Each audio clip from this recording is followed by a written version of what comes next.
Si teniu referències a Mendeley Desktop i per la raó que sigui voleu també tenir-les a Zotero, primer de tot heu d'exportar-les des de Mendeley. A Mendeley Desktop seleccioneu les referències que vulgueu exportar. Aneu al menú File, l'opció Export,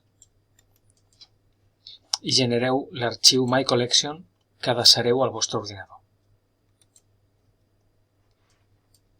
Després aneu a Zotero, menú Fitxer, Importa, i seleccioneu el fitxer que acabeu de crear. Per últim, marqueu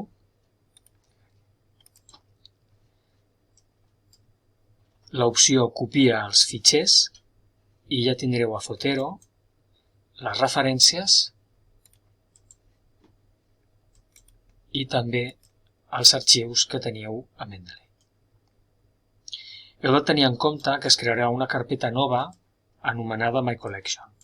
Per mantenir l'ordre que teníeu a Mendeley, podeu canviar el nom de la carpeta posant el que ja teníeu.